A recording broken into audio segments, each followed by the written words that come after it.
Welcome to my YouTube channel, Chidambara Spiritual Journey. Shriram ಸಮರ್ಥ ಶ್ರೀ ಮಹಾರಾಜರ ದಿವ್ಯ ಸತ್ಸಂಗ ಪ್ರವಚನ. जयाच्या जनी जन्म नामार्थ झाला, जयाने सदा वास नामात केला. जयाच्या मुखी सर्वदा नाम कीर्ती, नमस्कार त्या ब्रह्म चैतन्य मूर्ती. ಶ್ರೀರಾಮ ಸಮರ್ಥ. ಎಲ್ಲ ಆತ್ಮಜ್ಯೋತಿಗಳಿಗೆ ಸಾಷ್ಟಾಂಗ ಪ್ರಣಾಮ ಮಾಡುತ್ತಾ ನನ್ನ ಸದ್ಗುರುಗಳಾದ ಶ್ರೀ ಚಂದ್ರಕುಮಾರ್ ಅವರು ದಿವ್ಯ ಚರಣಾರವಿಂದಕ್ಕೆ ಸಾಷ್ಟಾಂಗ ಪ್ರಣಾಮಗಳನ್ನು ಸಲ್ಲಿಸುತ್ತಾ ಇಂದಿನ 16 ಜುಲೈ ಶ್ರೀ ಮಹಾರಾಜರ ಪ್ರವಚನ, ಗುರು ಆಜ್ಞೆ ಪಾಲನೆಯ ಹೊರತು ಬೇರೆ ಕರ್ತವ್ಯ ಇರುವುದಿಲ್ಲ. ಗುರು ಆಜ್ಞೆ ಪಾಲನೆಯ ಹೊರತು ಬೇರೆ ಕರ್ತವ್ಯ ಇರುವುದಿಲ್ಲ. ಒಮ್ಮೆ ಈ ಪೃಥ್ವಿ ಮೇಲೆ ಬಂದು ನಾವು ಆ ಪ್ರಪಂಚದಿಂದ ಪರಮಾರ್ಥಕ್ಕೆ ಬಂದು ಗುರುವಿನ ಮಾಡಿಕೊಂಡಿದ್ದೆ. ಆದರೆ ಅವರ ಆಜ್ಞಾ ಪಾಲನದ ಹೊರತು ಬೇರೆ ಇನ್ಯಾವ ಕರ್ತವ್ಯನೂ ಉಳಿದಿಲ್ಲ ನಮಗೆ. ಗುರು ಆಜ್ಞೆ ಪಾಲನೆಯ ಜ್ವಲಂತ ಉದಾಹರಣೆ ಅಂದರೆ ಶ್ರೀ ಮಹಾರಾಜರು. 12-13 ವರ್ಷದ ಬಾಲಕ ಯಾವಾಗ ಜೀವನದಲ್ಲಿ ಗುರು ಶೋಧನೆಗೆ ಹೊರಡುತ್ತಾನೋ ಆವಾಗ ಎಲ್ಲ ಕಡೆಯೂ ಭ್ರಮಣ ಮಾಡಿ ಎಲ್ಲ ಗುರುಗಳ ಹತ್ರ ಆಶೀರ್ವಾದ ಪಡ್ಕೊಂಡು ಅನುಗ್ರಹ ಪಡ್ಕೊಂಡು ಕಡೆಗೆ ಏಳೆಗಾವ್ನಲ್ಲಿ ತುಕಾಮಾಯಿ ಅವ್ರ ಹತ್ರ ಬಂದಾಗ ಅವರು ಸದ್ಗುರುಗಳಾಗ್ತಾರೆ. ತುಕಾಮಾಯಿಯವರು 9 ತಿಂಗಳ ಕಾಲ ಸತತವಾಗಿಯೂ ಮಹಾರಾಜರನ್ನ ಎಲ್ಲ ರೀತಿಯಿಂದನೂ ಶಾರೀರಿಕ, ಮಾನಸಿಕ, ಕಾಯ, ವಾಚ, ಮನಸ್ಸ ಎಲ್ಲ ರೀತಿಯಿಂದನೂ ಅವ್ರು ಪರೀಕ್ಷೆ ಮಾಡ್ತಾರೆ. ಆ ಪ್ರತಿಯೊಂದು ಪರೀಕ್ಷೆಯಲ್ಲೂ ಅವರು ಒಂದೇ ಧ್ಯೇಯ ಏನಿದ್ದು, ಗುರು ಆಜ್ಞೆ ಪಾಲನೆ ಹೊರತಾಗಿ ಇನ್ನೊಂದು ವಿಚಾರ ಅವ್ರ ತಲೆ ಒಳಗಿರ್ತಿರಲಿಲ್ಲ. ಜನರ ಹತ್ರ ಹೊಡೆಸ್ತಾರೆ, ಬೈಸ್ತಾರೆ, ಅವರೇ ಬೈತಿರ್ತಾರೆ, ಊಟ ಕೊಡ್ತಿರೋದಿಲ್ಲ. ಏನೆಲ್ಲ ಮಾಡಿದ್ರೂ ಕೂಡ ಮಹಾರಾಜರು ಗುರು ಆಜ್ಞೆ ಪಾಲನೆ ಬಿಟ್ಟು ಇನ್ನೊಂದು ಕೆಲಸ, ಎಷ್ಟು 12-13 ವರ್ಷದ ಬಾಲಕ 9 ತಿಂಗಳ ಕಾಲ ಸತತವಾಗಿಯೂ ಮಾಡುತ್ತಾರೆ. ಹೇಳ್ತಾರೆ ಶ್ರೀ ಮಹಾರಾಜರು. ಎಲ್ಲರೂ ಸೇರಿ ನೋಡೋಣ. ಭಗವಂತನ ಕಡೆಗೆ ಹೋಗುವ ಅನೇಕ ಮಾರ್ಗಗಳು ಇರುತ್ತವೆ. ನಮ್ಮ ಗುರುಗಳು ನಮಗೆ ಯಾವ ರಾಜಮಾರ್ಗವನ್ನು ತೋರಿಸಿರುತ್ತಾರೋ ಅದೇ ಮಾರ್ಗದಿಂದ ಹೋಗಬೇಕು. ಮಧ್ಯದಲ್ಲಿಯೇ ಬೇರೆ ಮಾರ್ಗವನ್ನು ಅನುಸರಿಸಿದರೆ ಧ್ಯೇಯದವರೆಗೆ ತಲುಪುವುದು ಸಾಧ್ಯವಾಗುವುದಿಲ್ಲ. ಒಬ್ಬ ವೈದ್ಯರ ಔಷಧ ಬಿಟ್ಟು ಮತ್ತೊಬ್ಬರ ಔಷಧ ತೆಗೆದುಕೊಂಡರೆ ಮೊದಲನೇ ಅವರ ಜವಾಬ್ದಾರಿ ಮುಗಿಯಿತು. ಆದರೂ ಕೂಡ ನಾನು ನನ್ನ ಜನರನ್ನು ಬಿಡುವುದಿಲ್ಲ ಎಂಬ ಮಾತು ಸತ್ಯವಾದದ್ದು. ನಾನು ನಿಮಗೆ ಅನುಗ್ರಹ ಕೊಟ್ಟು ನಮ್ಮವನೆಂದು ದಿನವೇ ನಿಮ್ಮ ಸರ್ವ ಪ್ರಾಪಂಚಿಕ ಮತ್ತು ಪಾರಮಾರ್ಥಿಕ ಜವಾಬ್ದಾರಿಗಳನ್ನು ನನಗೇ ಒಪ್ಪಿಸಿರುವರೆಂದು ತಿಳಿಯಿರಿ. ಒಮ್ಮೆ ನಾನು ಅನುಗ್ರಹ ಕೊಟ್ಟ ಮೇಲೆ ನಿಮ್ಮ ಜವಾಬ್ದಾರಿ ಪ್ರಾಪಂಚಿಕ ಇರ್ಬೋದು, ಪಾರಮಾರ್ಥಿಕ ಎರಡೂ ನನ್ನದಾಗಿರುತ್ತದೆ ಅಂತಾರೆ ಶ್ರೀ ಮಹಾರಾಜರು. ಗುರು ಆಜ್ಞೆ ಪಾಲನೆಯ ಹೊರತು ನಿಮಗೆ ಬೇರೆ ಕರ್ತವ್ಯವೇ ಉಳಿದಿರುವುದಿಲ್ಲ. ಆದರೆ ನಿಮಗೆ ಹಾಗೆ ಅನಿಸುತ್ತದೆಯೇ? ಪ್ರಶ್ನೆ ಮಾಡ್ತಾರೆ. ಮಹಾರಾಜರಿಗೆ ಒಮ್ಮೆ ತುಕಾಮಾಯಿ ಕೂತಿರ್ತಾರೆ ಒಂದು ಮರದ ಕೆಳಗಡೆ. ಹೇಳ್ತಾರೆ, ಹೋಗು ಹತ್ತು ಮೇಲೆ ಎಲ್ಲ ಗಿಡದ ಎಲೆಗಳೆಲ್ಲ ಕೀಳು ಅಂತಾರೆ. ಮಹಾರಾಜರು ಕೀಳ್ತಿರ್ತಾರೆ. ಅಷ್ಟೊತ್ತಿಗೆ ಕೆಲವು ಎಲೆಗಳ ಕೆಳಗೆ ಬೀಳ್ತಾ ಇರ್ತವೆ. ಯಾವಾಗ ಟೊಂಗೆಯಿಂದ ಮುರಿತೀವೋ ಆ ಎಲೆಗಳಿಂದ ಹಾಲು ಬೀಳಕ್ಕೆ ಶುರುವಾಗತ್ತೆ. ಅದಕ್ಕೆ ತುಕಾಮಾಯಿ ಅಂತಾರೆ, ಸಾಕು ಕೆಳಗೆ ಬಾ ಅಂತಾರೆ. ಕೆಳಗೆ ಬಂದ್ಮೇಳ್ತಾರೆ, ಅಯ್ಯಯ್ಯೋ ಮರದಿಂದ ಬೇರೆ ಪಡಿಸಿದ್ಯಾ ಅದನ್ನು, ಎಲೆಗಳನ್ನು ಮಗುನ ತಾಯಿಯಿಂದ ಬೇರೆ ಪಡಿಸಿದ್ಯಾ, ಹೋಗಿ ವಾಪಸ್ ಹಚ್ಚೋಗು ಅಂತಾರೆ. ಅವರು ಏನು ಮನಸ್ಸಿನಲ್ಲಿ ವಿಕಲ್ಪ ತರದಲೇನೆ ಗುರು ಆಜ್ಞೆ ಪ್ರಮಾಣ, ಗುರು ಆಜ್ಞೆ ಶಿರ್ಸಾ ಒಂದಿಯೋದು ವಾಪಸ್ ಹತ್ತಿ ಎಲ್ಲ ಎಲೆಗಳನ್ನು ಹಚ್ತಾರೆ. ಅವೆಲ್ಲ ಎಲೆಗಳು ಹೆಂಗಿತ್ತೋ ಹಾಗೆ ಎಲ್ಲ ಅಟ್ಯಾಚ್ ಆಗೋಗುತ್ತೆ. ಹೆಂಗೆ ಅಟ್ಯಾಚ್ ಆಗೋಗುತ್ತಪ್ಪ? ಅವಾಗ ತುಕಾಮಾಯಿ ಹೇಳ್ತಾರೆ, ಶಬ್ಬಾಷ್, ಇದಕ್ಕಂತಾರೆ ಆಜ್ಞಾ ಪಾಲನ. ನಾವಾದರೆ ಫಸ್ಟೇ ನಮಗೆ ಕ್ವಶನ್ಸು, ಆ ಕಿತ್ತಿದ್ದೆಲೆನ ವಾಪಸ್ ಹೆಂಗೆ ಹಚ್ಚಬೇಕು, ಯಾತ್ರದಿಂದ ಹಚ್ಚಬೇಕು, ಅದು ಹೆಂಗೆ ಅಂಟ್ಕೊಳ್ಳುತ್ತೆ ವಾಪಸ್ಸು ಅಂದರೆ ಅವ್ರು ಏನು ಹೇಳಿರ್ತಾರೋ ಅವ್ರ ಶಕ್ತಿ ಹಾಕಿ ಹೇಳಿರ್ತಾರಲ್ಲ ಗುರುಗಳು, ಹೋಗಿ ಅಂಟಿಸು ಅಂದರೆ ಅಂಟಿಸು ಅಷ್ಟೇ. ಹೆಂಗೆ ಅಂಟತ್ತೆ ಅನ್ನೋದು ನನ್ನ ತಲೆ ಬುದ್ಧಿ ಉಪಯೋಗಿಸೋಂಗಿಲ್ಲ. ಅಂಟಿಸು ಅಂದರೆ ಅಂಟಿಸ್ತಿದ್ರೆ ಅದು ಅವ್ರ ಶಕ್ತಿಯಿಂದ ಅಂಟ್ಕೊಳ್ಳುತ್ತೆ. ನಾವು ಅಂಟಿಸಿದ್ದಕ್ಕೆ ಅಂಟ್ಕೊಳ್ಳೋದಿಲ್ಲ. ಅವರು ಶಕ್ತಿ ಹಾಕಿ ಪಂಚಮಹಾಭೂತಗಳ ಮೇಲೆ ಅವ್ರ ಸತ್ತಾ ನಡೀತಿರುತ್ತೆ. ಯಾವ ರೀತಿಯಲ್ಲಿ ಜ್ಞಾನೇಶ್ವರ ಮಹಾರಾಜರು ಗೋಡೆನ ನಡೆಸ್ಕೊಂಬಂದರು, ಯಾವ ರೀತಿಯಲ್ಲಿ ಚಾಂಗ್ದೇವ್ ಮಹಾರಾಜರಿಗೆ ಪಂಚಮಹಾಭೂತ ಮೇಲೆ ಸ್ವಾಮಿತ್ವ ಆಯಿತು, ಆ ರೀತಿಯಲ್ಲಿ ಗುರುಗಳಿಗೆ ಅಸಿದ್ಧರಿಗೆ ಪಂಚಮಹಾಭೂತಗಳ ಮೇಲೆ ಪ್ರಭುತ್ವ ಇರುತ್ತೆ. ಅವ್ರು ಹೇಳಿದ ಕೆಲಸಗಳೆಲ್ಲ ಸಿದ್ಧತ್ವಕ್ಕೆ ಹೋಗಿರ್ತಾರೆ. ಹಾಗಾಗಿ ಅವ್ರು ಹೇಳಿದ ಕೆಲಸ ಆಗ್ತಿರತ್ತಲ್ಲಿ. ಅದಕ್ಕೆ ಅವ್ರು ಹೇಳಿದ್ದನ್ನು ಅಷ್ಟೇ ನಾವು ಮಾಡಬೇಕು, ವಿಕಲ್ಪ ಅಲ್ಲಿ ತರಬಾರದು. ವಿಷವನ್ನು ಸಾರಿನಲ್ಲಿ ಹಾಕಿದ್ರೇನು ಅಥವಾ ಪಲ್ಯದಲ್ಲಿ ಹಾಕಿದರೆ ಏನು, ಎರಡೂ ತ್ಯಾಜ್ಯವೇ. पॉइज़न को खीर में डालो, सांभर में डालो, इडली में डालो या भाजी में डालो, पॉइज़न ही है, दोनों थोड़ी हम दोनों को अस्वीकार करते हैं. ಅದರಂತೆ ಅಭಿಮಾನವು ವ್ಯವಹಾರದಲ್ಲಿ ಇದ್ದರೇನು ಅಥವಾ ಪಾರಮಾರ್ಥಿಕ ಸಾಧನೆಯಲ್ಲಿ ಇದ್ದರೇನು, ಎರಡೂ ತ್ಯಾಜ್ಯವೇ. अभिमान, अगर मैं का अभिमान रहेगा, चाहे वो दुनियादारी में हो या भगवान के पास आकर परमार्थ में हो, अभिमान अगर आपको अहंकार है तो दोनों जगह उसको त्याज्य करना है, उसका त्याग करना है. दुनिया में भी लोगों से बात करते वक्त मैं कुछ ज़रूरत से ज़्यादा समझ चुका हूँ, मेरे पास ज़रूरत से ज़्यादा पैसा है, आपके पास नहीं है, ऐसा बताने के जैसा उनसे व्यवहार नहीं करना चाहिए. परमार्थ में आकर दूसरे परमार्थ साधक से भी हमने ऐसा व्यवहार नहीं करना चाहिए. ನಾನು ಯಾರೆಂಬುದನ್ನು ಮೊದಲು ತಿಳಿಯಬೇಕು. ಹೂ ಆಮ್ ಐ. ಪರಮಾರ್ಥಕ್ಕೆ ಬಂದು ಹೊಸದೇನೂ ಕಲಿಯ ಹಂಗಿಲ್ಲ. ನಾವು ಏನು ಕಲ್ತಿದ್ದೀನೋ ಅದೆಲ್ಲ ಬಿಡಬೇಕಾಗಿದೆ. ನಾನು ಯಾರೆಂಬುದನ್ನು ತಿಳ್ಕೊಬೇಕಾಗಿದೆ. ಈ ನಾವೇನು ಅನ್ಕೋತೀವಿ, ನಾನು ಎಕ್ವೈರ್ಡ್ ನಾಲೆಡ್ಜು, ತಲೆ ತುಂಬ ನಾಲೆಡ್ಜ್ ಇದ್ದೀನಿ, ನಾನು ಭಾಳ ಇಂಟಲೆಕ್ಚುವಲ್ ಇದ್ದೀನಿ, ಭಾಳ ಅಷ್ಟು ಉಪಾಧಿಗಳನ್ನು ಹಚ್ಕೊಂಡಿದ್ದೀನಿ, ಡಿಗ್ರಿ ಇದೆ ನನ್ನ ಹತ್ರ, ಇದು ನನ್ನ ಜಾಣತನ. ಪರಮಾರ್ಥದಲ್ಲಿ ಈ ಜಾಣತನ ಉಪಯೋಗಕ್ಕೆ ಬರೋದಿಲ್ಲ. ಪರಮಾರ್ಥದಲ್ಲಿ ಮುಗ್ಧತೆ ಬೇಕು, ಇದು ನನಗೆ ಗೊತ್ತಿಲ್ಲ, ಅದು ಗೊತ್ತಿಲ್ಲ ರೀ. ದಿವಸ ಹೊಸ ಪರಮಾತ್ಮ ನಮಗೆ ತಿಳಿಸ್ಕೊಡ್ತಾನೆ, ಒಂದೊಂದು ಮಾತು ಹೊಸ ತಿಳಿಸ್ಕೊಡ್ತಾನೆ. ಯಾಕೆಂದರೆ ಇಷ್ಟು ಸಾಗರದಂತೆ ವ್ಯಾಪಕ ಇದೆ ಅಜ್ಞಾನ. ಹೊಸ ದಿವಸ ಇದು ನನಗೆ ಗೊತ್ತಿರಲಿಲ್ಲಪ್ಪ, ಇವತ್ತು ಗೊತ್ತಾಯಿತು. ಹಾಗೆಯೇ ನಮಗೊಂದು 10 ನಮ್ಗೆ ಅನ್ಕೊಂಬೋಣ, ಒಂದು 10 ಸ್ವೀಟ್ ಡಿಶ್ ಮಾಡ್ಕೊಂಬರುತ್ತೆ. 10 ಸ್ವೀಟ್ ಡಿಶ್ ಇದೆ ಜಗತ್ತಿನಲ್ಲಿ, ಸಾವಿರಾರು ಡಿಶ್ ಇದೆ. ಗುಜರಾತಿಂದು, ನಾರ್ತ್ ಇಂಡಿಯಾದು, ಸೌತ್ ಇಂಡಿಯಾದು, ಕೇರಳದು, ತಮಿಳ್ನಾಡ್ದು, ಮಹಾರಾಷ್ಟ್ರದು ಎಲ್ಲ ನಮಗೆ ಬರುತ್ತಾ? ಇಲ್ಲ. ನಮಗೆ ಗೊತ್ತಿರೋದು ಅಷ್ಟು 5 ಗೊತ್ತಿದೆ, ಅದು ನನಗೆ 5ರಲ್ಲೇ ನಾನು ಭಾಳ ಜಾಣೆ ಅಂದ್ಕೊಂಡ್ಬಿಡ್ತೀನಿ. ಅದು ಅಲ್ಲ. ಪರಮಾರ್ಥದಲ್ಲಿ ಬಂದು ನಾನು ಅಭಿಮಾನ, ನನಗೆಲ್ಲ 14 ಬುಕ್ ಓದಿ ನನಗೆ ಅರ್ಥ ಆಯಿತು, ಇಲ್ಲ. ಜಿಲೇಬಿ, ಬಾದಾಮ್ ಪುರಿ, ಹೋಳಿಗೆ, ಶೇಂಗಾ ಹೋಳಿಗೆ, ಕೊಬ್ಬರಿ ಮಿಠಾಯಿ, ಬೇಸನ್ ಉಂಡೆ 6, 7 ಕಪ್ಪು 7, ಗುಲಾಬ್ ಜಾಮೂನ್ 8, ಪಾಯಸ 9, ಇನ್ನೊಂದು ಯಾವ್ದಾದ್ರು ಸ್ವೀಟು 10 ನನಗೆ ಬರುತ್ತೆ. ಆದರೆ ನಾರ್ತ್ ಇಂಡಿಯಾದು ಖಾಜಾ ಬರುತ್ತಾ ನನಗೆ, ಅಥವಾ ರಬಡಿ ಬರುತ್ತಾ, ಬಾಲೂಶಾಹಿ ಬರುತ್ತಾ, ಅಥವಾ ಇನ್ನೊಂದು ಬಾಸುಂದಿ ಬರುತ್ತಾ, ಮತ್ತೊಂದು ಬರುತ್ತಾ, ಅದೇನೊಂದು ಸೋನ್ ಪಾಪಡಿ ಬರುತ್ತಾ, ಆರೆಂಜ್ ಬರ್ಫಿ ಬರುತ್ತಾ, ಅಥವಾ ಮೋಹನ್ ಥಾಳ್ ಬರುತ್ತಾ? ಇದೆಲ್ಲ ಹೆಸರು ನನಗೆ ಗೊತ್ತಷ್ಟೇ, ಮಾಡೋಕ್ಕೆ ಬರೋದಿಲ್ಲ. ಆದರೆ ಇವೆಲ್ಲ ನಮಗೆ ಬರುತ್ತಾ ಮಾಡೋಕ್ಕೆ? ಇಲ್ಲ. ಹಂಗೆ ಅಂದ್ಬಿಟ್ಟು ನನಗೆಲ್ಲ ಗೊತ್ತಾಗೋಯ್ತಾ? ಗೊತ್ತಿರೋದು 4 ಗೊತ್ತಿರೋದ್ರ ಮೇಲೆ ಇಷ್ಟೊಂದು ಹಾರಾಟ ಮಾಡತ್ತಿ ಮನಸ್ಸು. ವಿಚಾರ ಮಾಡಿದ್ರೆ ಜಗತ್ತಿನಲ್ಲಿ ಎಷ್ಟು ಸ್ವೀಟ್ಸ್ ಇದೆ. ಅದೇ ರೀತಿಯಲ್ಲಿ ಪರಮಾರ್ಥದ ಜ್ಞಾನವು ಅಪಾರವಾಗಿದೆ, ಅಪರಿಮಿತವಾಗಿದೆ. ನನಗೆ ತಿಳ್ಕೊಂಡಿರೋದು ಅಲ್ಪ ಸ್ವಲ್ಪ, ಒಂದು ಎಳ್ಳಷ್ಟು ಇಲ್ಲ. ಅದು ನಾನು ಯಾರೆಂಬುದನ್ನು ಮೊದಲು ತಿಳಿಯಬೇಕು. ಅಂದರೆ ಪರಮಾತ್ಮನು ಯಾರೆಂಬುದು ತಾನಾಗಿಯೇ ತಿಳಿಯುತ್ತದೆ. ನಾನು ಈ ದೇಹ, ಮನಸ್ಸು, ಬುದ್ಧಿ ಅಲ್ಲ ಅಂತ ತಿಳಿದ್ರೆ, ನಾನು ಪರಮಾತ್ಮನ ಅಂಶ ಇದ್ದೀನಿ ಅಂದರೆ, ಪರಮಾತ್ಮ ಸರ್ವವ್ಯಾಪಕನಾದ ಪರಂಪಿತ ಪರಮೇಶ್ವರ ಇಲ್ಲಿ ಈ ಶರೀರದಲ್ಲಿ ಇದ್ದಾನೆ, ನನ್ನ ಜೊತೆಗೆ ಇದ್ದಾನೆ ಎಂಬುದನ್ನು ತಾನಾಗಿಯೇ ತಿಳಿಯುತ್ತದೆ. ಇಬ್ಬರ ಸ್ವರೂಪವೂ ಒಂದೇ ಆಗಿರುತ್ತದೆ. ಭಗವಂತನ ಅಂಶ ಅಂದಮೇಲೆ ಅವನು ಹೆಂಗಿದ್ದಾನೋ ನಾನು ಹಾಗೆ ಇದ್ದೀನಿ. ಆದರೆ ಅಲ್ಲಿ ಏನಾಗಿದೆ, this is been hided by the mask of this body. ಈ ತೊಗೊಲ್ ನೋಡ್ಬಿಟ್ಟು ನಾನು ಅನ್ಕೋತಿದ್ದೀನಿ ನಾನು ಹಂಗೆ ಆಗ್ಲಿಕ್ಕೆ ಸಾಧ್ಯ ಇಲ್ಲ ಅಂತ.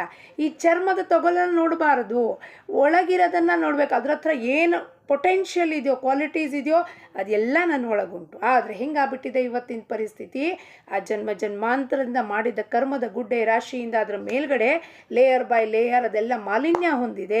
ಈಗ ಏನಾಗಿದೆ, ಸಾಧನೆ ಮುಖೇನ ಕನ್ನಡಿನ ನಾನು ಒರೆಸಬೇಕಾಗಿದೆ. ಅಷ್ಟೇ ನಾ ಕೆಲಸ ಮಾಡಬೇಕಾಗಿರೋದು.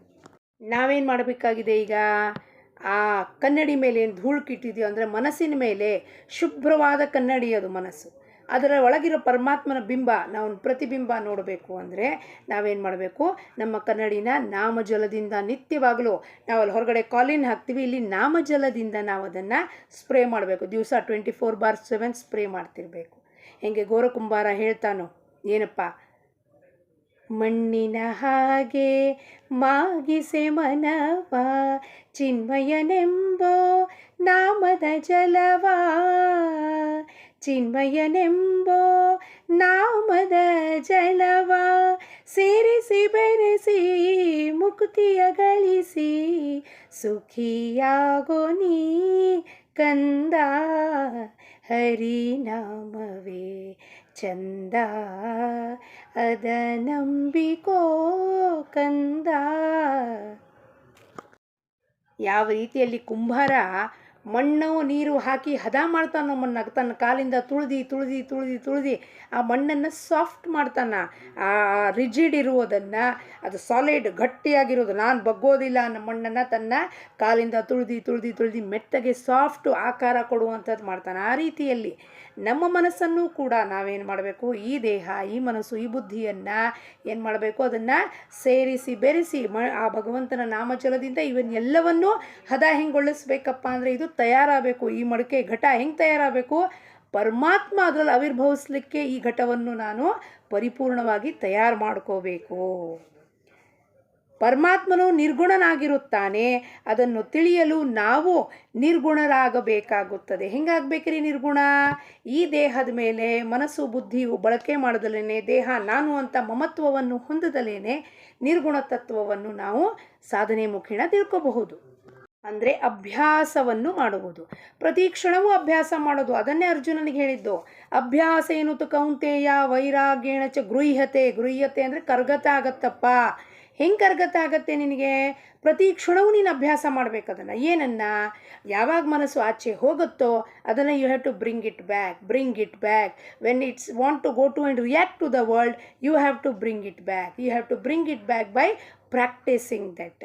ಅವಾಗೇನಾಗುತ್ತೆ, ಆ ನಿರ್ಗುಣ ತತ್ವ ನಮ್ಮ ಒಳಗೆ ಹೆಂಗೆ ಕೆಲಸ ಮಾಡುತ್ತದೆ, ಅವನೇ ಕೆಲಸ ಮಾಡಿಸ್ತಾ ಇದ್ದಾನೆ ಅಂತ ನಮಗೆ ತಿಳಿಸ್ಕೊಡ್ತಾನೆ ಪರಮಾತ್ಮ. ಆದ್ದರಿಂದ ನಾವು ದೇಹ ಬುದ್ಧಿ ಬಿಡಬೇಕಾಗುತ್ತದೆ. ದೇಹದ ಬುದ್ಧಿ ಬಿಡಬೇಕು. ದೇಹದ ಮೇಲೆ ಈ ದೇಹ ಇದೆ ಅಂತ ಬುದ್ಧಿ ಹೇಳ್ತಿರುತ್ತೆ, ಆ ಬುದ್ಧಿನ ಬಿಡಬೇಕು.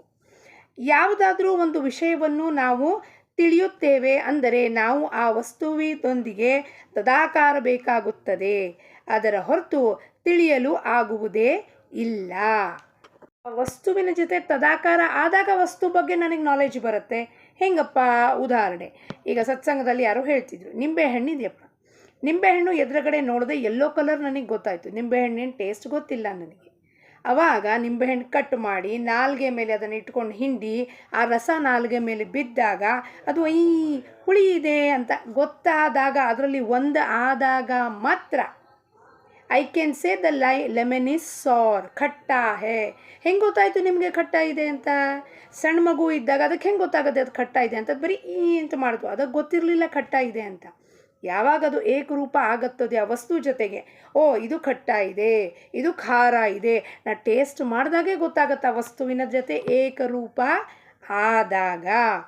ಅದರ ಹೊರತು ತಿಳಿಯಲು ಆಗುವುದೇ ಇಲ್ಲ. ಆದ್ದರಿಂದ ಭಗವಂತನನ್ನು ತಿಳಿದುಕೊಳ್ಳುವುದಕ್ಕಾಗಿ ನಾವು ಪರಮಾತ್ಮನ ಸ್ವರೂಪ ಆಗಬೇಡವೇ? ನಾವು ಅವನ ಸ್ವರೂಪ ಆಗಬೇಕು ತಾನೆ. ಅವನ ಸ್ವರೂಪ ಆಗುವುದು ಅಂದರೆ ಮತ್ತೇನಪ್ಪ? ಅವನಲ್ಲಿ ಏನೇನು ಗುಣಗಳು ಇದೆಯೋ ಆ ಗುಣಗಳೆಲ್ಲ ಈ ಬಾಡಿನಲ್ಲಿ, ಈ ಜೀವದಲ್ಲಿ, ಬೀಜದಲ್ಲಿ ಫಿಟ್ಟಿಂಗ್ ಮಾಡಿದ್ದಾನೆ. ದಯಾ, ಕ್ಷಮ, ಶಾಂತಿ, ಪೇಷನ್ಸ್, ಟಾಲರೆನ್ಸ್, ಸಂಯಮ, ಡಿಸಿಪ್ಲಿನು, ಮಧುರ ಭಾಷೆ, ಏನಿದೆಯೋ ಪರಮಾತ್ಮನ ಏನೇನು ಗುಣಗಳು ಇದೆಯೋ, ಧೈರ್ಯ, ಎಲ್ಲವೂ ಗುಣಗಳು, ಫಿಯರ್ಲೆಸ್ನೆಸ್, ಎವ್ರಿಥಿಂಗ್ ಭಗವಂತ ಇದರಲ್ಲಿ ಹಾಕಿದ್ದಾನೆ. ಅಂದಮೇಲೆ ನಾನು ಆ ಗುಣಗಳನ್ನು ಈಗೇನು ಮಾಡಬೇಕು? ಸಂವರ್ಧನೆ ಮಾಡಬೇಕು, ಬೆಳೆಸ್ಕೋಬೇಕು. ಆ ಗುಣಗಳು ಒಳಗೆ ಇರೋದು, ಅದು ಹೊರಗಡೆಯಿಂದ ಯಾರೂ ತಂದು ಹಾಕೋದಿಲ್ಲ. ಅದನ್ನು ನಾನು ಬೆಳೆಸ್ಕೋಬೇಕು. ಈ ಗುಣಗಳನ್ನು ಉಚ್ಚಾಟನೆ ಮಾಡಬೇಕು. ಆ ಗುಣಗಳನ್ನು ಆಚೆ ಬರಲಿಕ್ಕೆ ಭಗವಂತನ ನಾಮದಿಂದ ಅದು ಆಚೆ ಬರುತ್ತದೆ. ಆವಾಗ ಇದನ್ನೇ ಸಾಧುವಾಗಿ ಸಾಧುವನ್ನು ಗುರ್ತಿಸುವುದು, ಅಥವಾ ಶಿವೋ ಭೂತ್ವ ಶಿವಂ ಯಜೇತ್ ಎಂದು ಅನ್ನುತ್ತಾರೆ. ನಾನು ಸಾಧುವಾಗಿ ಇನ್ನೊಬ್ಬ ಸಾಧುನ ಗುರ್ತೈಸೋಕ್ಕೆ ಯಾವಾಗ ಬರುತ್ತೆ? ನಂದು ಅವ್ರದ್ದು ಗುಣ ಮ್ಯಾಚ್ ಆದರೆ ತಾನೇ ಬರುತ್ತೆ ಅವಾಗ ಗುರ್ತೈಸಲಿಕ್ಕೆ. ನನ್ನಲ್ಲಿ ಏನು ಗುಣ ಇದೆಯೋ ಅದನ್ನೇ ನಾನು ಎದುರುಗಡೆ ನೋಡ್ತೀನಿ. ಈಗ ಆಸುರಿ ಸ್ವಭಾವ ಇದ್ದರೆ ನಾನು ಎದುರುಗಡೆ ಅವ್ರು ಸಾಧು ಕೂತಿದ್ರು ಅವರು ಆಸುರಿನೇ ಅಂತೀನಿ, ಢೋಂಗಿ ಇದ್ದಾರೆ, ಅವ್ರೇನು ಹೇಳ್ತಿದ್ದಾರೆ, ಕೆಲಸ ಇಲ್ಲ, ಅದೇನೋ ಹೇಳ್ಕೊತಾರೆ ಅಂತ. ಹಂಗಿರೋದಿಲ್ಲ. ಸಾಧುವಾಗಿ ಸಾಧುವನ್ನು ಗುರುತಿಸಬೇಕು. ಯಾವುದೇ ವಸ್ತುವಿನ ಆಕಾರವೂ ನಮಗೆ ಪ್ರಾಪ್ತವಾಗಬೇಕಾದರೆ ನಮ್ಮಲ್ಲಿ ಆ ವಸ್ತುವಿನ ಅನುರೂಪ ಸಂಸ್ಕಾರಗಳು ಇರಬೇಕಾಗುತ್ತವೆ. ಆ ಸಂಸ್ಕಾರಗಳು ಆ ವಸ್ತುವಿನ ಅಥವಾ ಪ್ರತ್ಯಘಾತ ರೂಪದಿಂದ ನಿರ್ಮಾಣವಾಗುತ್ತದೆ. ಪ್ರತ್ಯಘಾತ ಅಂದರೆ ಒಳಗಿರೋದು. ಆ ಸಂಸ್ಕಾರಗಳು ನಮ್ಮ ಒಳಗೆ ಇದ್ದಿದ್ದೆ ಆದರೆ ಸಾಧನಾ ಶರೀರದಲ್ಲಿ ಅಂಥ ಸಂಸ್ಕಾರ ಇದ್ದಿದ್ದೆ ಆದರೆ ನಮ್ಮ ಸಾಧನಾ ಕ್ರಮ ಬೆಳೀತಾ ಹೋಗುತ್ತೆ. ಆ ಸಾಧುತ್ವ ನಮ್ಮಲ್ಲಿ ಬರುತ್ತದೆ. ಎಲ್ಲರಿಗೂ ಆ ಸಾಧುತ್ವ ಸಂತತ್ವ ಪಡ್ಕೊಳ್ಳೋದು ಅರ್ಹತೆ ಉಂಟು. ಆದರೆ ನಾವು ಅದನ್ನು ಮುಚ್ಚಿಟ್ಟಿದ್ರು, ಅದನ್ನು ಆ ಕಡೆ ಆಚೆ ಬರಲಿಕ್ಕೆ ಅವಕಾಶ ಕೊಡಲಿಲ್ಲ, ಮಾಡಲಿಲ್ಲ ಪ್ರಯತ್ನ ಅಂದರೆ ಅದು ಆಚೆ ಬರುವುದಿಲ್ಲ. ಇವ್ರಿಗೆ ಮಾತ್ರ ಸಾಧ್ಯ, ಇವ್ರಿಗೆ ಮಾತ್ರ ಸಾಧ್ಯನಾ? ಇಲ್ಲ, ಎಲ್ಲರಿಗೂ ಸಾಧ್ಯತೆ ಉಂಟು. Everybody is divine.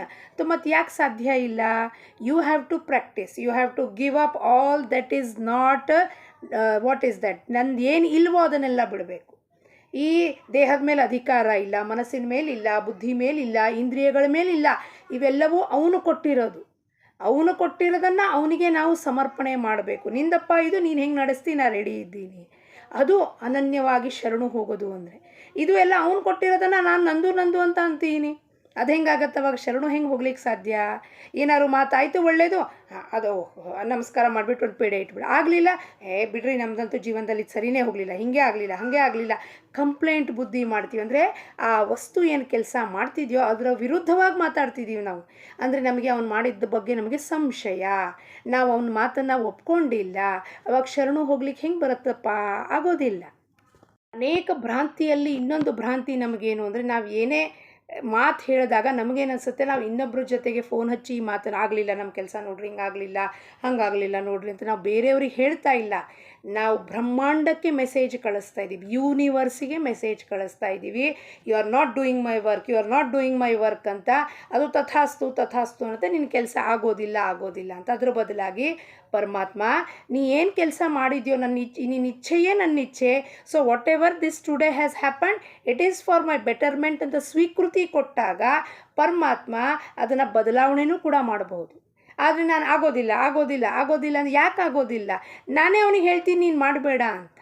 ನಾನು ಯಾರಿಗೆ ಬೇರೆಯವ್ರಿಗೆ ಹೇಳ್ತಿಲ್ಲ, ಇಲ್ಲಿ ಆ ಬ್ರಹ್ಮಾಂಡಕ್ಕೆ ಮೆಸೇಜ್ ಕಳಿಸ್ತಿದ್ದೀನಿ. ಆ ಸರ್ವ ವ್ಯಾಪಕ ತತ್ವ ಕೇಳಿಸ್ಕೋತಾ ಇದೆ. ಅದನ್ನು ಇವನಿಗೆ ಬೇಕಾಗಿಲ್ಲ ಈ ವಸ್ತು, ಅದಕ್ಕೆ ತಥಾಸ್ತು ಅಂತ. ಹಂಗಿರಬಾರ್ದು. ನಾವು ವಿಚಾರ ಮಾಡಬೇಕು, ಏನು ಮಾತಾಡ್ತಿದ್ದೀವಿ, ಯಾವ ಶಬ್ದವನ್ನು ಬಳಕೆ ಮಾಡ್ತಾ ಇದ್ದೀವಿ. ಅನೇಕ ಭ್ರಾಂತಿಯಲ್ಲಿ ಇನ್ನೊಂದು ಭ್ರಾಂತಿ ನಮಗೇನು ಅಂದರೆ, ನಾವು ಏನೇ ಮಾತು ಹೇಳಿದಾಗ ನಮಗೇನು ಅನಿಸುತ್ತೆ, ನಾವು ಇನ್ನೊಬ್ಬರ ಜೊತೆಗೆ ಫೋನ್ ಹಚ್ಚಿ ಈ ಮಾತನ್ನು ಆಗಲಿಲ್ಲ ನಮ್ಮ ಕೆಲಸ ನೋಡ್ರಿ, ಹಿಂಗಾಗಲಿಲ್ಲ ಹಂಗಾಗಲಿಲ್ಲ ನೋಡ್ರಿ ಅಂತ ನಾವು ಬೇರೆಯವ್ರಿಗೆ ಹೇಳ್ತಾ ಇಲ್ಲ. ನಾವು ಬ್ರಹ್ಮಾಂಡಕ್ಕೆ ಮೆಸೇಜ್ ಕಳಿಸ್ತಾ ಇದ್ದೀವಿ, ಯೂನಿವರ್ಸಿಗೆ ಮೆಸೇಜ್ ಕಳಿಸ್ತಾ ಇದ್ದೀವಿ. You are not doing my work, you are not doing my work ಅಂತ. ಅದು ತಥಾಸ್ತು ಅಂತ ನಿನ್ನ ಕೆಲಸ ಆಗೋದಿಲ್ಲ ಅಂತ. ಅದ್ರ ಬದಲಾಗಿ ಪರಮಾತ್ಮ, ನೀ ಏನು ಕೆಲಸ ಮಾಡಿದ್ಯೋ ನಿನ್ನ ಇಚ್ಛೆಯೇ ನನ್ನ ಇಚ್ಛೆ. So what ever this today has happen, it is for my betterment ಅಂತ ಸ್ವೀಕೃತಿ ಕೊಟ್ಟಾಗ ಪರಮಾತ್ಮ ಅದನ್ನು ಬದಲಾವಣೆನೂ ಕೂಡ ಮಾಡಬಹುದು. ಆದರೆ ನಾನು ಆಗೋದಿಲ್ಲ ಅಂದರೆ ಯಾಕೆ ಆಗೋದಿಲ್ಲ? ನಾನೇ ಅವನಿಗೆ ಹೇಳ್ತೀನಿ ನೀನು ಮಾಡಬೇಡ ಅಂತ. ನಾನು ಯಾರಿಗೆ ಬೇರೆಯವ್ರಿಗೆ ಹೇಳ್ತಿಲ್ಲ, ಇಲ್ಲಿ ಆ ಬ್ರಹ್ಮಾಂಡಕ್ಕೆ ಮೆಸೇಜ್ ಕಳಿಸ್ತಿದ್ದೀನಿ. ಆ ಸರ್ವ ವ್ಯಾಪಕ ತತ್ವ ಕೇಳಿಸ್ಕೋತಾ ಇದೆ. ಅದನ್ನು ಇವನಿಗೆ ಬೇಕಾಗಿಲ್ಲ ಈ ವಸ್ತು, ಅದಕ್ಕೆ ತಥಾಸ್ತು ಅಂತ. ಹಂಗಿರಬಾರ್ದು.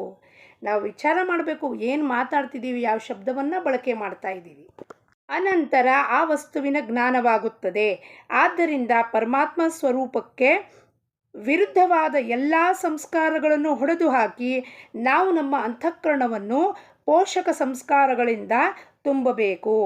ನಾವು ಸಾಧನೆ ಮಾಡಿ ನಮ್ಮ ಅಂತಃಕರಣವನ್ನು ನಿಷ್ಪಾಪಗೊಳಿಸಿಕೊಂಡರೆ ನಮಗೆ ಜಗತ್ತಿನಲ್ಲಿ ಪಾಪ ಕಾಣುವುದೇ ಇಲ್ಲ. ನಮ್ಮ ಅಂತಃಕರಣದಲ್ಲಿ ಪಾಪ ಇದ್ದರೆ ಎದುರುಗಡೆ ಪಾಪ ಕಾಣಿಸುತ್ತೆ, ಇಲ್ಲ ಅಂದರೆ ಅಲ್ಲಿ ಯಾವ ಪಾಪನೂ ಇರುವುದಿಲ್ಲ. ದೇವರ ಗುಣ ಹಾಗೂ ರೂಪದಿಂದ ಅವನ ಗುಣ ಹಾಗೂ ರೂಪಗಳು ಪ್ರಾಪ್ತವಾಗಬಹುದು. ಆದರೆ ಅವನ ನಾಮದಿಂದ ಅವನು ಹೇಗೆ ಇರುತ್ತಾನೋ ಹಾಗೆ ಸಂಪೂರ್ಣವಾಗಿ ಪ್ರಾಪ್ತವಾಗುತ್ತಾನೆ. ಆದ್ದರಿಂದಲೇ ನಾಮವು ಶ್ರೇಷ್ಠ ಸಾಧನವಾಗಿರುತ್ತದೆ. ನಾವು ಭಗವಂತನ ನಾಮದಲ್ಲಿಯೇ ಇರಬೇಕು. ಅದರಲ್ಲಿಯೇ ಜೀವನದ ಸರ್ವ ಸುಖಗಳು ಸಮಾವೇಶವಾಗಿರುತ್ತದೆ. ಸರ್ವ ಸುಖ ಸಮಾವೇಶ ಆಗಿದೆ ಅಂದರೆ ನಾವು ಈ ಸುಖ ಹೊರಗಡೆಯಿಂದ ಕೊಡೋದಲ್ಲ, ಅಥವಾ ಕ್ಷಣಿಕ ಅಲ್ಲ. ಅವ್ರು ಬಂದು ಮಾತಾಡ್ಸಿದ್ರೆ ನನಗೆ ಸುಖ ಸಿಗತ್ತೆ ಅನ್ನೋದಲ್ಲ, ಅಥವಾ ಮಾತಾಡಿಸ್ಲಿಲ್ಲ ಅಂದರೆ ಬೇಜಾರಾಯಿತು ಅನ್ನೋದಿಲ್ಲ, ಅಥವಾ ಒಂದು ಕಡೆ ಹೋದರೆ ನನಗೆ ಸುಖ ಸಿಗತ್ತೆ ಅನ್ನೋದಿಲ್ಲ. ಭಗವಂತನ ನಾಮ ಹೆಂಗಿದೆಯಪ್ಪ? ಉಪಾಧಿರಹಿತವಾಗಿದೆ. ಹಾಗಾಗಿ it is not dependent love, it is always there. ಯಾವಾಗ ಭಗವಂತನ ಸ್ಮರಿಸ್ತೀವೋ ಆ ಭಗವಂತನ ಲೀಲೆಯಲ್ಲಿ ನಮಗೆ ನಗು ಬರುತ್ತೆ, ಆನಂದ ಆಗುತ್ತೆ. ಪುಟ್ಟ ಕೃಷ್ಣ ಹೋಗಿ ಹೇಳ್ತಾನೆ, ಯಾರಪ್ಪ ಫ್ಲೂಟ್ ಬಾರಿಸೋನಿಗೆ ಹೇಳ್ತಾನೆ, ನನಗೆ ಫ್ಲೂಟ್ ಬಾರ್ಸೋಕ್ಕೆ ಬರೋದಿಲ್ಲ ಅಂತ.